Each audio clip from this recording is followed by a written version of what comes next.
Hey guys, welcome back. I want to do a review with you. I think that's very important in this right now, looking at all the factual data out there.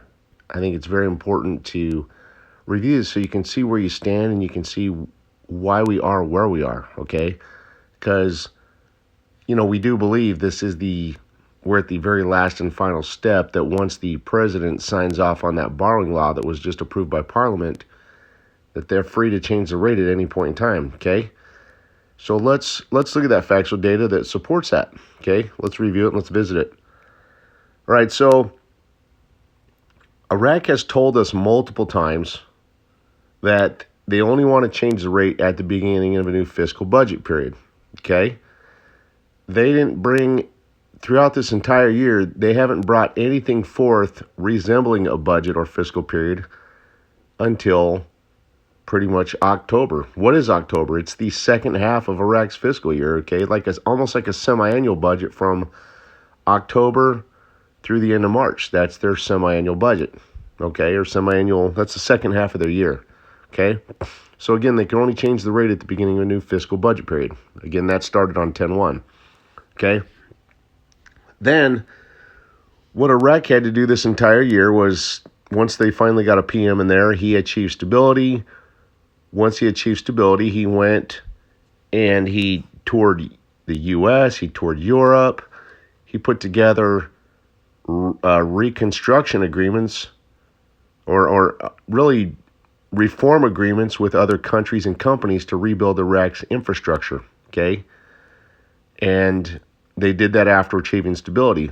That's the reason they haven't done a budget this entire year, because they needed those financial costs, those numbers, for the cost of the reforms to put some kind of a budget in place, okay? And in this case, I'm calling the borrowing law budget, okay?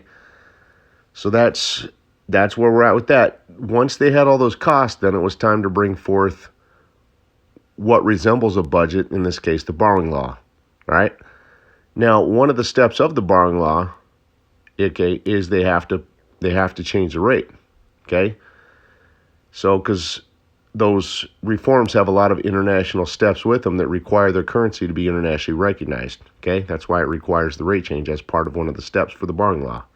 Okay, so let's look at just some of the factual data. So Iraq told us that oil at $40 a barrel will more than cover their salaries, because they keep telling us that this borrowing law is for the salaries.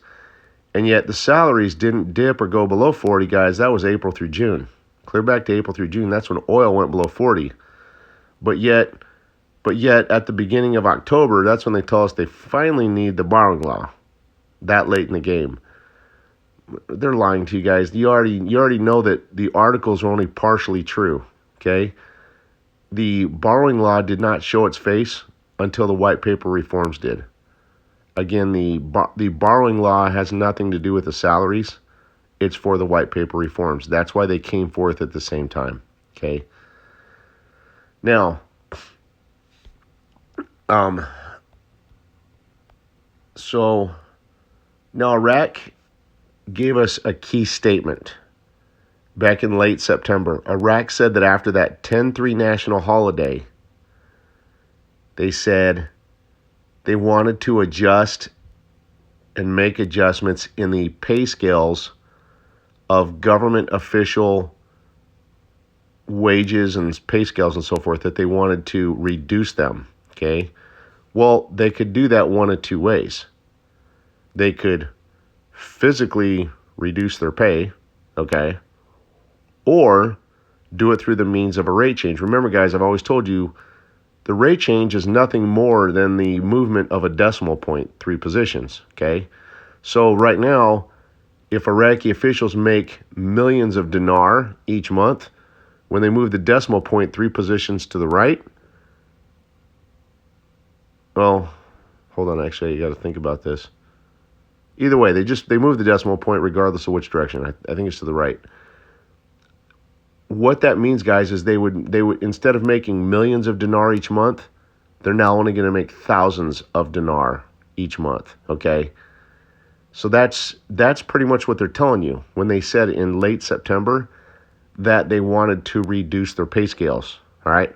What they're telling you is they're going to be making, because of the movement of the decimal point due to the rate change, the three positions of the decimal point, they'll be making thousands of dinar instead of millions of dinar each month. That's what they're trying to tell you in this. Because if you notice, from October from beyond, as we found out yesterday, they haven't paid the salaries like they said they were going to on Sunday. Okay? They're telling you that because remember, they also said back in that same time period in late September, they said going forward they were also going to have a reduction in the amount of annual holidays within the country of Iraq as well. So they shared a lot of post rate change or white paper reform steps with us. Okay? But again, one was a pay scale reduction of the government wages and salaries. Okay? So what they were meaning is that's due to the movement of the decimal point. Very simple. Okay? Now notice again, they were supposed to do salary payments as of yesterday, and they have not. Why? Because what they're showing you guys is that the payments or the salaries are linked to a brand new set of accounting books, because we are now in a new budget fiscal period. Okay, the second half of the year that started again on October 1st. So in other words, guys, they're telling you and showing you that these salaries can only be paid after the rate change. That's what they're telling you here. Okay, that's why they have not made the salary payments. Now, it's very important for you to watch and know when they make those payments, and I'm going to tell you why. Okay, let's say they make, my gut's telling me this, and again, this part's nothing more than my opinion, but my gut's telling me, on my opinion, that they're most likely not going to pay those salaries until, guys, next Sunday, the 22nd, but again, that's an opinion. Okay, so we need to keep our eyes on that. They'll probably from Tuesday to actually Thursday of this week, they'll announce that when they plan to make those salary payments, okay? But like I said, my opinion is they'll probably do it on Sunday the 22nd. What they're telling you guys is when they give you that date, they have to change the rate before they make those salary payments, guys. That's what I hope that's my message to you. That's what I'm delivering to you is, again, they have to change the rate before those salary payments can be made. There you guys go. Okay, so we're looking for two things this week. We're looking for the president to sign off on the borrowing law. That way it becomes legal and binding. Okay? And then that'll be the first step. That way we know the borrowing law is complete. And at that point, they can change the rate at any time. But once they come out telling you when they plan to make payment on those salaries, guys, the rate has to change before that. So there you guys go. It's that simple. That's all the factual data that shows you right where you're at. You guys are the best. Take care. God bless you guys, and have a great day.